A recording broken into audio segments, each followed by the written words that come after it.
Hello, we're Dan and Andrea, and we've just bought a barn in Wales to make our home.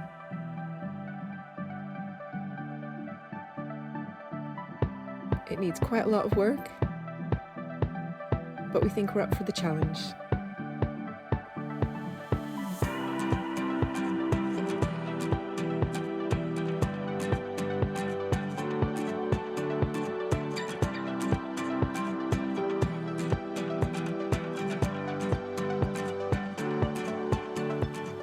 Good morning! We've ordered the wood we'll need for both of our new sheds. They'll be timber frame sheds with box profile sheets on 3 sides and shiplap painted a dark grey or black on the door side. We're going to start with the power shed first, as it's the smaller of the two, but we will start building it down on the watershed platform because it's generally a bit flatter down there, easier to use the generator, and closer to the bulk of the materials. Right, so we've spent most of the day having to redo our calculations because they were completely wrong. So we think we know what we're doing now, and we're gonna have a go at cutting the wood. But it's got late in the day, and I think we only have about 2 hours left before it rains. So we're gonna get on and do the work now, and then I can explain what we're doing later when I have more time and less daylight. So.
So yeah, that was a good waste of time.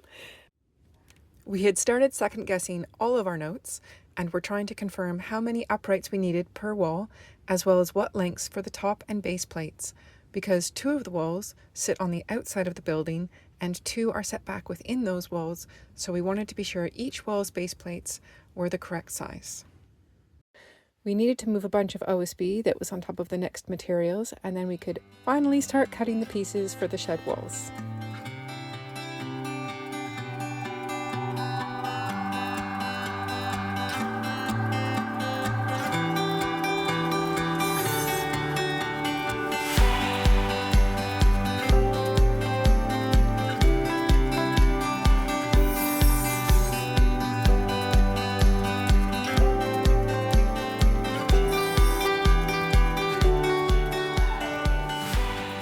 This is when we stood up one of the pieces we cut to check the height. It's all within building regulations, but visually it caught us off guard with just how tall it looked. The generator was on, so you can't really hear us right now, but we were debating whether or not to make the sheds shorter. We decided since the measurements are within acceptable heights, we're going to stick to the size we planned and just have extra vertical storage, which is definitely something that's going to be useful for us until the house is built.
So we finished the high and the low even sides. We haven't started the sloping side yet, and they're all labeled.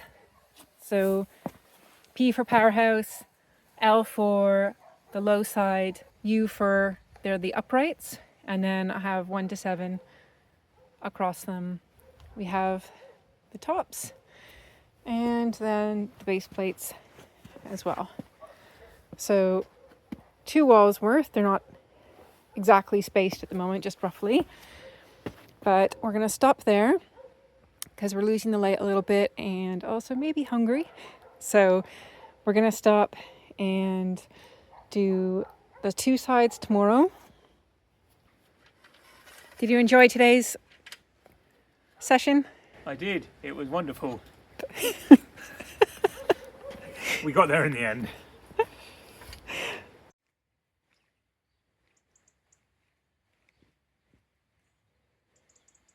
So we started this morning by laying out some of the pieces we cut yesterday, ready to assemble the first wall. And now we're going to get them into the correct positions. And then once the 4 outer pieces are connected, we'll just do a quick check to make sure that it's square. The method we're using to check the frame is square is by starting at a corner and measuring 3 foot out in one direction and then 4 foot out in the other direction.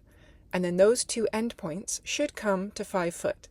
If it's too long or too short, we shift the frame so the angle of that corner is bigger or smaller until it hits the 5 foot mark. We'll be doing a final check for the wall being square when we put the OSB on.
We've got 2 of the walls done. We are going to start the 3rd one today, and this is the first sloping wall. So we've set our skill saw to the 5-degree angle that we need across the top of the studs that we're going to be building, and yeah, let's get on and cut some wood.